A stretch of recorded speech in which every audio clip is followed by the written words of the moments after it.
ఓం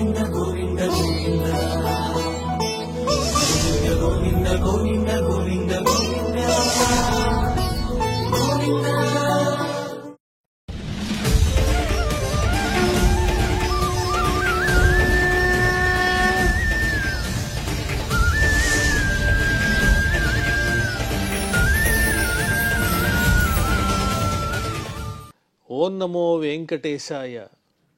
ఏడుకొండలవాడ వెంకటరమణ గోవింద గోవింద. శ్రీ శ్రీనివాస శ్రీ వెంకటేశ గోవింద గోవింద. కలియుగ ప్రత్యక్ష దైవం శ్రీనివాస పరబ్రహ్మ అనుగ్రహ విశేషంతో శ్రీమద్భాగవతంలో దశమస్కంధంలోని విశేషాలు యథాశక్తి తెలుసుకుంటూ ఉన్నాం. నారాయణం నమస్కృత్య నరం చైవ నరోత్తమం దేవీం సరస్వతీం వ్యాసం తతో జయముదీరయేత్. సుఖయోగీంద్రుల వారు పరీక్షిన్ మహారాజునకు శ్రీకృష్ణస్వామి దివ్యలీలా విశేషాలను వర్ణించి చెబుతూ ఉన్నారు.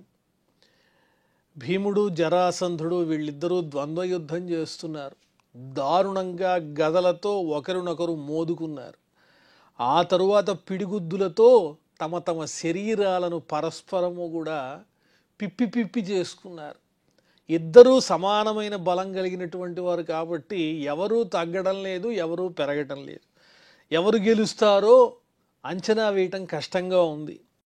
తయోరేవం ప్రహరతోహో సమశిక్షా బలౌజసోహో నిర్విశేషమభూత్ యుద్ధం అక్షీణ జవయోర్నృప. సమశిక్షా బలౌజసోహో, సమానంగా నేర్పు కలిగిన వారు, యుద్ధ నైపుణ్యం కలిగినటువంటి వారు, బలం కూడా అంతే కలిగినటువంటి వారు, తేజస్సు అంతే కలిగిన వారు పరస్పరము ఒకరినొకరు కొట్టుకుంటూ ఉన్నారు. కాబట్టి వారిద్దరిలో ఎవరు గెలుస్తారన్న విషయం అనేది తెలియటం లేదు. సమానంగా యుద్ధం జరుగుతోంది, సమాన వేగంతో జరుగుతోంది. ఏవం తయోః మహారాజ యుధ్యతోః సప్తవింశతిః దినాని నిరగంస్తత్ర సుహృద్వన్నిశితిష్ఠతోః. ఈ విధంగా వాళ్ళు 27 27 రోజుల పాటు దారుణమైన భీకరమైన యుద్ధాన్ని చేశారు. వాళ్ళు రాత్రిపూట మాత్రం యుద్ధాన్ని ఆపి స్నేహితుల వలె మెలుగుతూ ఉన్నారు. అప్పుడు యుద్ధం లేదు. మళ్ళీ తెల్లవారగానే శత్రువుల వలె కొట్టుకుంటూ ఉన్నారు. ఈ విధంగా 27 రోజుల పాటు దారుణమైనటువంటి యుద్ధం జరిగింది. ఏకదా మాతులేయం వై ప్రాహరాజన్వృకోదరః నశక్తోహం జరాసంధం నిర్జేతుం యుధి మాధవ. ఒకానొకసారి భీమసేనుడు యుద్ధ విరామంలో శ్రీకృష్ణస్వామితో ఇలా అంటున్నాడు, ఓ కృష్ణ బావా, ఆ జరాసంధుణ్ణి జయించడం కష్టంగా ఉంది. సమానంగా ఉన్నాడు నాతో పాటు. అతన్ని ఏ విధంగా జయించాలో నాకు అర్థం కావటం లేదు. ఇక అతన్ని నేను జయించలేనేమో ఈ యుద్ధంలో అన్నాడు. శత్రోర్జన్మ మృతి విద్వాన్ జీవితంచ జరాకృతం ప్రార్థమాప్యాయయన్ స్వేన తేజసా అచింతయత్ హరిహి. శ్రీకృష్ణస్వామి అప్పుడు బాగా యోచించారు. అసలు ఈ జరాసంధుని యొక్క పుట్టుక ఏ విధంగా జరిగింది, అతని జీవితం ఏమిటి, ఏ విధంగా మరణిస్తాడు అన్న విషయం సంపూర్ణంగా సర్వజ్ఞుడైనటువంటి శ్రీకృష్ణ పరమాత్మకు మాత్రమే తెలుసు. అతడు జన్మించినటువంటి విధానం చాలా విచిత్రమైనది. బృహద్రథుడనే పేరు కలిగినటువంటి ఒక రాజుగారు ఉన్నారు. ఆ రాజుగారికి 2 భార్యలు. ఆ రాజుకి సంతానం లేదు. ఆ సమయంలో ఆ బృహద్రథుని యొక్క రాజ్యానికి చండకౌశికుడనే పేరు కలిగినటువంటి ఒక ఋషీశ్వరుడు వస్తే, ఆ ఋషీశ్వరుని దగ్గరికి వెళ్ళి, అయ్యా నాకు సంతానం లేదు అనుగ్రహించండి అని ఈ బృహద్రథుడు ప్రార్థిస్తే ఆయన దివ్యమైనటువంటి ఒక పండుని ఇచ్చాడు ఆ మహారాజునకు. ఆ మహారాజు ఆ పండు తీసుకొచ్చి తన రాణులకు ఇస్తే ఆ రాణులు ఆ పండుని సగం భుజించారు. ఆ తర్వాత గర్భవతులై వారు కనినటువంటి బిడ్డ ఎలా ఉన్నాడు అంటే, ఒక రాణికి సగభాగము, ఇంకో రాణికి సగభాగము నిలువుగా, ఒక కన్ను, ఒక ముక్కులో సగం, ఒక చెవ్వు, ఒకే చెయ్యి, ఈ విధంగా అర్ధభాగంతో ఒక రాణికి, మరొక అర్ధభాగంతో ఇంకో రాణికి జన్మించాడు. అలా జన్మించినటువంటి వాడు వ్యర్థం కాబట్టి అతన్ని భవనం నుంచి వెలుపల పడేశారు ఆ రెండు భాగాలు కూడా. అప్పుడు జర అనే పేరు కలిగిన రాక్షసి ఆ రెండు భాగాలను ఒకటి చేసింది.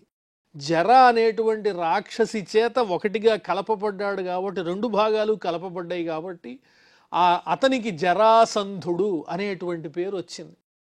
కాబట్టి అతని పుట్టుక ఇలా ఉన్నది, మరణం కూడా అలాగే ఉండాలి. అంటే రెండుగా చీల్చబడాలి, అప్పుడే అతను మరణిస్తాడు. ఈ విషయం కృష్ణునకు తెలుసు. అందువల్ల తన తేజస్సును భీమునిలో ప్రవేశపెట్టాడు, మరింత బలవంతుణ్ణి చేశాడు భీమసేనుణ్ణి. పార్థమాప్యాయన్ స్వేన తేజసా అచింతయత్ హరి సంచిత్య అరివధోపాయం భీమస్య అమోఘ దర్శనః దర్శయామాస విటపం పాటయన్నివ సౌమ్యయ. ఆ జరాసంధుని యొక్క వధలో ఏ మర్మమున్నదో అది తెలిసినటువంటి కృష్ణుడు భీముడు యుద్ధం చేస్తున్నటువంటి సమయంలో అతన్ని చూచి ఒక చెట్టు కొమ్మని విరిచి దాన్ని నిలువున ఇలా చీల్చి చూపించాడు భీమసేనునకు. భీమా, ఈ రకంగా జరాసంధుణ్ణి నీవు నిలువున చీల్చాలి, అప్పుడే అతడు మరణిస్తాడు అన్నట్లుగా సూచన చేశాడు కృష్ణ పరమాత్మ. తద్విజ్ఞాయ మహాసత్వో భీమః ప్రహరతాం వరః గృహీత్వా పాదయో శత్రుం పాతయామాస భూతలే.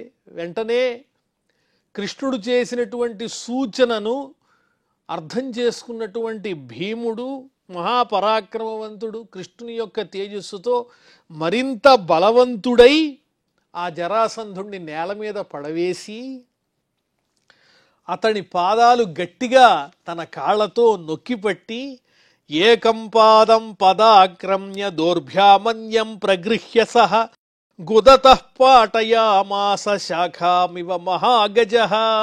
వెంటనే ఒక పాదాన్నేమో తన పాదంతో తొక్కిపట్టి ఇంకో కాలిని తన చేతులతో పట్టుకుని చెట్టు కొమ్మని ఏ విధంగానైతే కృష్ణుడు నిలువుగా చీల్చాడో ఆ విధంగా ఒక కాలిని నొక్కిపట్టి ఇంకో కాలిని నిలువుగా అతని దేహాన్ని చీల్చివేశాడు భీమసేనుడు. ఒక మదించినటువంటి గజం చెట్టు యొక్క కొమ్మని ఏ విధంగానైతే చీల్చివేస్తుందో ఆ రకంగా చీల్చేశాడు నిలువున. ఏకపాదోరు వృషణ కటిపృష్ఠస్థనాంసకే ఏకబాహ్వక్షిభ్రూకర్ణే సకలే దదృశు ప్రజా. రెండు భాగాలైపోయాడు ఆ జరాసంధుడు, నిలువుగా చీల్చబడ్డాడు. పృష్ఠం నుంచి శిరస్సు దాకా ఇలా చీల్చబడ్డాడు భీమసేనుని చేత. ఒకే కాలు, ఒకే తొడ, ఈ విధంగా ఒకే నడుము, ఒకే వెనుక భాగము, ఈ విధంగా శరీరం అంతా కూడా నిలువున చీల్చబడి రెండు భాగాలుగా కనిపిస్తూ ఉన్నది. ఒక కన్ను ఒకవైపు, ఒక కన్ను ఒకవైపు, శిరస్సులో ఒక భాగం ఒకవైపు, ఒకవైపు ఒక భాగం. అటువంటి జరాసంధుణ్ణి చూశారు ప్రజలు. ఈ విధంగా అతన్ని నిలువున చీల్చి అటూ ఇటూ పడేశాడు. హాహాకారో మహానాసీత్ నిహతే మగధేశ్వరే పూజయామాసతుర్భీమం పరిరభ్య జయాచ్యుతౌ. ఈ రకంగా ఆ జరాసంధుడు మరణించాడు. కృష్ణుని యొక్క బుద్ధి వైభవం చేత భీమసేనుడు తనతో సమబలుడైనటువంటి జరాసంధుడిని యుక్తితో సంహరించగలిగాడు. హాహాకారాలు వినిపిస్తున్నాయి. జనులందరూ అలా మరణించి పడి ఉన్నటువంటి మగధరాజైన జరాసంధుడిని అందరూ వీక్షించి హాహాకారాలు చేస్తున్నారు. వెంటనే భీమసేనుణ్ణి కృష్ణుడు, అర్జునుడు వీళ్ళిద్దరూ దగ్గరికి వచ్చి కౌగిలించుకున్నారు. చక్కగా యుద్ధం చేశావు భీమసేన, ఒక లోక కంటకుణ్ణి నువ్వు సంహరించావు. సహదేవం తత్తనయం భగవాన్ భూత భావన అభ్యషించదమేయాత్మా మగధానాం పతిం ప్రభు మోచయామాస రాజన్యాన్ సమృద్ధా మాగధేనయే. ఆ జరాసంధుని యొక్క కుమారుని పేరు సహదేవుడు. అతడు మంచివాడు. ఆ పిల్లవాడిని, ఆ బాలకుడిని మగధ రాజ్యానికి రాజుగా శ్రీకృష్ణ పరమాత్ముడు ప్రకటించాడు. అతనికి అభిషేకం చేశాడు. మగధ రాజ్యానికి అధిపతిగా అదేవిధంగా జరాసంధుని చేతిలో బంధింపబడి ఉన్నటువంటి రాజలోకాన్నంతా వేల మంది రాజులందరినీ విడిపించాడు. ఎంతమంది ఉన్నారు వాళ్ళు అంటే మొత్తం 20,008 మంది ఉన్నారని చెబుతున్నారు. అంతమంది రాజులు జరాసంధుని చేత బంధింపబడ్డారు. ఇప్పుడు జరాసంధుడు మరణించటంతో వాళ్ళందరినీ విడిపించాడు పరమాత్మ. ఇక్కడితో మనం దశమ స్కంధంలో 72వ అధ్యాయాన్ని పరిపూర్ణం చేసుకున్నాం. 73వ అధ్యాయంలో ప్రవేశిస్తున్నాం. శ్రీ శుక ఉవాచ అయుతే ద్వే శతాన్యష్టౌ లీలయాయుధి నిర్జితాః తే నిర్గతా గిరిద్రోణ్యాం మలినాః మలవాససః. ఈ 20,008 మంది ఎవరైతే జరాసంధుని చేత బంధింపబడి ఉన్నారో, జరాసంధుని చేత జయింపబడి ఉన్నారో వాళ్ళందరూ ఆ గిరిద్రోణి అనేటువంటి చోట బంధింపబడి ఉన్నారు. వాళ్ళందరూ విడుదల కాబడ్డారు. శ్రీకృష్ణ పరమాత్మ వాళ్ళందరినీ బయటికి తీసుకొచ్చాడు కారాగృహం నుంచి. ఎలా ఉన్నారు వాళ్ళు అంటే మలినమైనటువంటి దేహం, శుభ్రంగా లేదు. వాళ్ళ ఒంటి మీద, శరీరం మీద ఉన్నటువంటి వస్త్రాలన్నీ కూడా మలినమైపోయి ఉన్నాయి. ఎన్నో రోజులుగా బంధింపబడి ఉన్నారు కదా, జరాసంధుని చెరలో ఉన్నారు వాళ్ళు. అందువల్ల శుభ్రంగా లేరు ఆ రాజలోకం అంతా. క్షుత్క్షామాః శుష్కవదనాః సంరోధ పరికరిసితాః దదృశుస్తే ఘనశ్యామం పీతకౌశేయ వాససం. బాగా ఆకలితో ఉన్నారు, శుష్కించినటువంటి కాంతి విహీనమైన వదనాలతో ఉన్నారు. అదేవిధంగా అడ్డగించబడి ఉండడం వల్ల, బంధింపబడి ఉండడం వల్ల బాగా నీరసంగా కనిపిస్తున్నారు.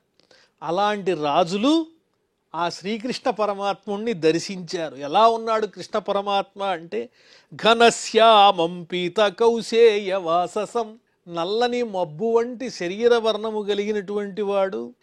అలాగే పట్టు పీతాంబరమును, పచ్చని పట్టు వస్త్రాన్ని ధరించినటువంటి వాడు. శ్రీవత్సాంకం చతుర్బాహుం పద్మగర్భారుణేక్షణం చారు ప్రసన్నవదనం స్ఫురన్మకరకుండలం. శ్రీవత్సం అనేటువంటి చిహ్నము హృదయమునందు కలిగినటువంటి వాడు, 4 బాహువులు కలిగినటువంటి వాడు, పద్మము యొక్క మధ్య భాగంలో వలె ఎర్రనైనటువంటి నేత్రములు కలిగినటువంటి వాడు. చారు ప్రసన్నవదనం, మనోహరమైన గంభీరమైన చక్కని ప్రసన్నతతో చిరునవ్వుతో కూడినటువంటి చక్కని ముఖపద్మం కలిగిన వాడు. స్ఫురన్మకర కుండలం, ప్రకాశించేటువంటి స్వర్ణ ఖచ్చితమైన కుండలాలను ధరించినటువంటి వాడు.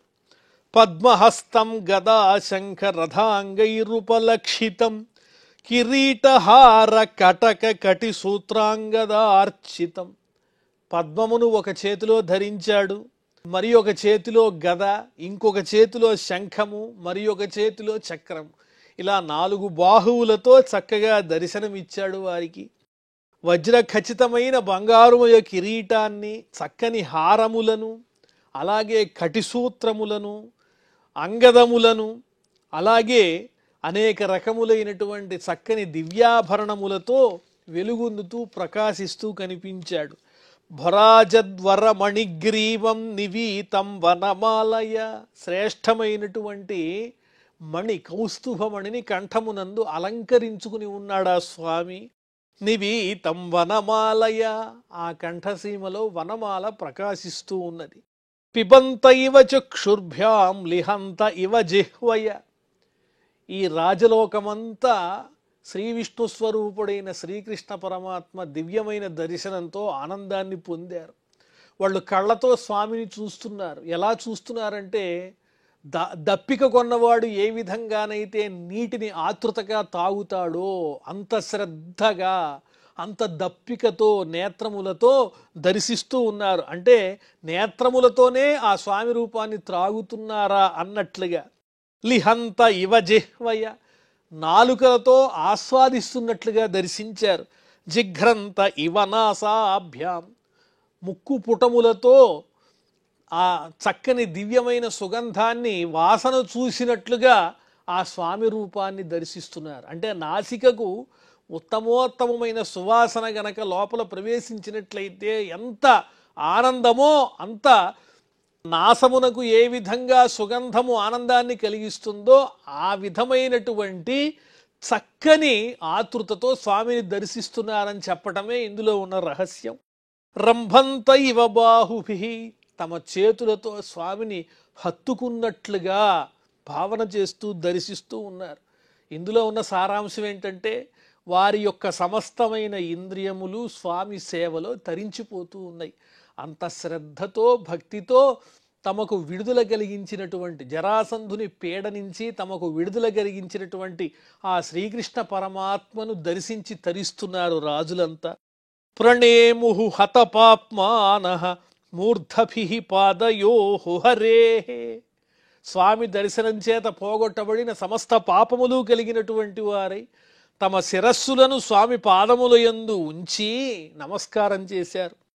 కృష్ణ సందర్శనాహ్లాదధ్వస్త సంరోధన క్లమాః ప్రశశంసుర్ హృషీకేశం గీర్భిః ప్రాంజలయో నృపాః. శ్రీకృష్ణ సందర్శనం చేత ప్రశాంతంగా ఆహ్లాదంగా ఉన్నటువంటి హృదయము కలిగినటువంటి వారై జరాసంధునిచే పీడింపబడినటువంటి ఆ పీడనంతా పోగొట్టుకుని ఆ అలసటంతా తొలగిపోయింది. కృష్ణుణ్ణి చూడంగానే వెంటనే రెండు చేతులు జోడించి రాజులందరూ చక్కగా శిరసు వంచి ఆ స్వామిని దివ్యంగా స్తోత్రం చేయటం ప్రారంభించారు. ఆ హృషీకేశుణ్ణి రాజులంతా. రాజాన ఊచుహు నమస్తే దేవదేవేశ ప్రపన్నార్తిహరావ్యయ ప్రపన్నాన్ పాహి నః కృష్ణ నిర్విణ్ణాన్ ఘోర సంస్కృతే. దేవతలందరికీ దైవస్వరూపుడవైన ఓ పరమాత్మ నీకు నమస్కారము. ఆశ్రయించినటువంటి వారి యొక్క ఆర్తిని పోగొట్టేటువంటి ఓ కరుణస్వరూప జగన్నాథ ఓ శ్రీకృష్ణ నీకు నమస్కారం. నీ చరణములు పొందినటువంటి మమ్మల్ని అందరినీ రక్షించు. ఘోర సంస్కృతే నిర్విణ్ణాన్ పాహి. నిరంతరము దారుణమైనటువంటి ఈ సంసార బంధంలో చిక్కుకుని దుఃఖిస్తూ పుట్టుట మరణించుట అనేటువంటి ఈ ఆవృత్తి నుంచి తప్పించుకోలేని మమ్మల్ని రక్షించి మోక్షాన్ని ప్రసాదించు స్వామి.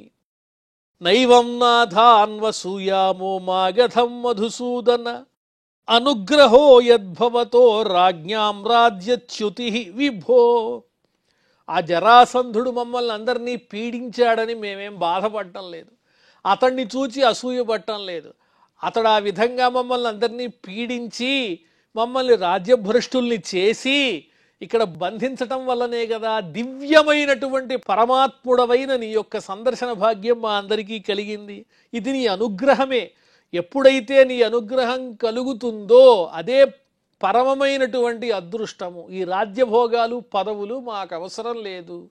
రాజ్యభ్రష్టులం అయ్యావంటే అర్థమేమిటి అంటే దివ్యమైన నీ అనుగ్రహం కలిగిందనే భావనే ఉంది తప్ప మాకు జరాసంధుని పట్ల ఎటువంటి ద్వేషము లేదు. లేకపోతే మహానుభావులకు సైతము దుర్లభమైన నీ దివ్య స్వరూపాన్ని దర్శించే భాగ్యం మాకెలా కలుగుతుంది చెప్పు. రాజ్యైశ్వర్య మదోన్నద్ధో నశ్రేయో విందతే నృపః త్వన్మాయా మోహితో నిత్యాః మన్యతే సంపదోజలాః. సామ్రాజ్యము, ఐశ్వర్యము, అధికారము ఇత్యాదుల యొక్క అహంకారంతో ఉన్మత్తుడై ఉండేటువంటి వాడు నిజమైనటువంటి శ్రేయస్సుని తెలుసుకోలేడు. అటువంటి రాజు మంగళములను పొందడు. నేనే అధికారిగా ఉన్నాను, నేనే ప్రభువుని, ఐశ్వర్యవంతుణ్ణి, అర్ధబలం అంగబలం ఉన్నవాడిని అనుకునేవాడు ఏ ప్రభు అయితే ఉంటాడో అతడు మంగళములను పొందడు. మాయ పట్టి మోహితుడవుతున్నట్టే అతడు నీ మాయ చేత పీడింపబడుతున్నట్లే. అనిత్యములైనటువంటి సంపదల్ని చూసి నిత్యములని భ్రమించేటువంటి మూర్ఖుడవుతాడు అటువంటి రాజు. మృగతృష్ణాం యథా బాలాః మన్యంత ఉదకాశయం ఏవం వైకారికీం మాయాం అయుక్త వస్తు చక్షతే. చిన్నపిల్లవాడు తెలియక ఎండమావుల్ని చూచి నీళ్ళు అనుకుని భ్రాంతి పడినట్లుగా, ఎండమావులు నీళ్ళల్లా ప్రకాశిస్తాయి, అది ఆభాస అంతే తప్ప అక్కడికి వెడితే నీళ్లు ఉంటాయా? ఎండ ప్రభావం వల్ల అవి ఏర్పడతాయి. కానీ అవే నిజమనుకుని చిన్నపిల్లవాడు అజ్ఞానవశం చేత నీరుందని ఎలా అయితే భ్రమిస్తాడో అదేవిధంగా ఈ సంసార బంధములనేటువంటి వికారములు నీ మాయతో ఏర్పాటు చేయబడినటువంటివి ఏవైతే ఉన్నాయో ఈ ఎండమావుల వంటి ఈ భవబంధములను ఐశ్వర్యములను అధికారములను చూచి అవే శాశ్వతమైన పదార్థాలనుకుని అజ్ఞాని అయినటువంటి వాడు మాత్రమే భావించి నీకు దూరం అయిపోతూ ఉంటాడు మహానుభావ. వయం పురా శ్రీమదనష్టదృష్టయః జిగీషయాస్య ఇతరేతర స్పృతః గ్రంథః ప్రజాస్వా అతి నిర్ఘృణాః ప్రభో మృత్యుం పురస్త్వా అవిగణయ్య దుర్మదాః.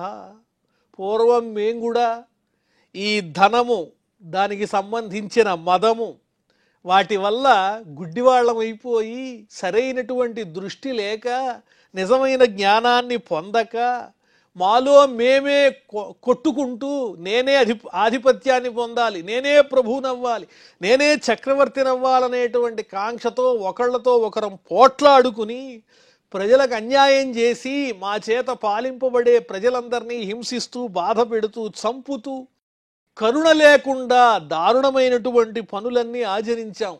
భవిష్యత్తులో మనం కూడా మరణిస్తాము, పుట్టినటువంటి జీవి మరణించక తప్పదనేటువంటి నిజమైన జ్ఞానాన్ని లెక్క చేయకుండా ఆలోచించకుండా దుష్టమైన అహంకారంతో మమ్మ ఆశ్రయించినటువంటి ప్రజల్ని పీడిస్తూ సాటివారితోనే యుద్ధాలు చేస్తూ అశాశ్వతమైనటువంటి సుఖాల కోసం ప్రాగులాడాం మేమంతా. ఓ కృష్ణ త ఏవ కృష్ణ ఆద్య గభీర రంహస దురంత వీర్యేణ విచాలితాశ్రియః కాలేన తన్వా భవతోనుకంపయ వినష్టదర్పాః చరణౌ స్మరామతే. ఆ విధంగా మదాంధులమైనటువంటి మేము నీ చేత ప్రభావితులమై ఈనాటికి మాలో ఉన్న అహంకారాన్నంతా పోగొట్టుకున్నాం. నీవు సాక్షాత్తు కాలస్వరూపుడవు. కాలం ఎలాంటిది అంటే తప్పించుకోలేనిది, అంతము లేని శక్తి కలిగింది ఏదైనా ఉందంటే అది కాలమే. కాలాన్ని అతిక్రమించగలిగినటువంటి వాళ్ళు ఎవరూ లేరు. కాలం వల్ల ధనవంతులు బీదవాళ్ళు అయిపోతారు, ధనం లేని వాళ్ళు ధనవంతులు అయిపోతారు. చక్రంలో ఉండేటువంటి అరలవలే ఈ జీవితం ఒకసారి పైకి ఓసారి కిందకి హెచ్చుతగ్గులుగా తిరుగుతూ ఉంటుంది. ఏది శాశ్వతం కాదు. కాబట్టి కాలస్వరూపుడమైనటువంటి నీ చేత పోగొట్టుకోబడినటువంటి ఐశ్వర్యములు కలిగినటువంటి వాళ్ళమై మేము నిజాన్ని తెలుసుకున్నాము. చిట్ట చివరికి నీ దయచేత ఇన్నాళ్ళకి మాలో ఉన్న అహంకారం అంతా పోయింది, నీ చరణాలను మేము పొందగలిగాము, నీవే కాలస్వరూపుడవని తెలుసుకోగలిగాము, నీ దివ్యమైన చక్కని మహిమను అర్థం చేసుకునే భాగ్యం మాకు కలిగింది అని ఈ రాజులందరూ కృష్ణుణ్ణి స్తుతిస్తున్నారు. అధోనరాజ్యం మృగతృష్ణిరూపితం దేహేన శశ్వత్పతతా రుజాంభువ ఉపాసితవ్యం స్పృహయామహే విభో క్రియాఫలం ప్రేప్త్యచ కర్ణరోచనం. ఈ రాజ్యభోగాలన్నీ ఎలాంటివి అంటే ఎండమావులు లాంటివి, సారహీనమైనవి, ఆభాసలు మాత్రమే, నిజమైనవి కాదు, ఎప్పటికైనా నశించిపోయేవి. ఈ దేహం కూడా శాశ్వతమైనదా? పడిపోయే లక్షణం కలిగినది. ఎవరూ నిత్యము శాశ్వతంగా జీవించి ఈ భూమి మీద ఉండరు కదా. ఎవరైతే దేహాన్ని ధరించి జన్మిస్తూ ఉంటారో వాళ్ళు మరణించక తప్పదు. ఇది విధి చేత నిర్ణయింపబడింది. కాబట్టి నిజమైనటువంటి తత్వం ఏమిటి అంటే భగవత్తత్వ స్వరూపుడమైనటువంటి నిన్ను ఉపాసన చేయటమే. చెవులకు ఇంపైనటువంటి వచనములన్నీ విని స్వర్గాది సుఖముల కోసం యజ్ఞయాగాలు ఆచరించటం కూడా వ్యర్థమే అవుతుంది. ఈ పూజలు వ్రతాలు అన్నీ చేసి వాటి ఫలితంగా స్వర్గ సుఖాలు దివ్యలోకాల్లో ఆనందాలు కోరుకోవటం కూడా వ్యర్థమే, అవి కూడా నశించిపోయేవే. కాబట్టి చెవికి ఇంపైనటువంటి స్వర్గాది సుఖాలు కూడా మేము కోరుకోవట్లేదు. నిరంతరము నీ పాదసేవ చేసుకునేటువంటి భాగ్యాన్ని కలిగించు, నీ మీద మా హృదయం నిలిచి ఉండేటట్టు అనుగ్రహించు అని రాజులందరూ ఆ శ్రీకృష్ణ స్వామిని కోరుతున్నారు. తన్న సమాధిశోపాయం ఏన తే చరణాబ్జయో స్మృతిర్యథా న విరమేత్ అపి సంసరతామిహ. కాబట్టి స్వామి, నీ పాదాల మీద మా దృష్టి ఏ విధంగా నిలబడి ఉంటుందో ఆ రకమైన ఉపాయాన్ని నువ్వే మాకు ఉపదేశించు. ఎల్లప్పుడూ నిన్నే స్మరించేటువంటి బుద్ధి మాకియ్యవలసింది, ఈ సంసార సాగరంలో మేము దుఃఖాలను అనుభవిస్తున్నాము అని చెప్పి ఆ రాజులు శ్రీకృష్ణుణ్ణి స్తుతించడం ప్రారంభించారు. మరి ఆ తరువాత ఏం జరిగిందో మనం మళ్ళీ తెలుసుకుందాం. ప్రస్తుతం క్షమాప్రార్థనాదులతో ఈ కార్యక్రమాన్ని పరిసమాప్తం చేసుకుందాం. అథ క్షమాప్రార్థన యదక్షర పదభ్రష్టం మాత్రాహీనంచ యద్భవేత్ తత్సర్వం క్షమ్యతాం దేవ నారాయణ నమోస్తుతే. శ్రియఃకాంతాయ కళ్యాణ నిధయే నిధయేర్ధినాం శ్రీవేంకట నివాసాయ శ్రీనివాసాయ మంగళం.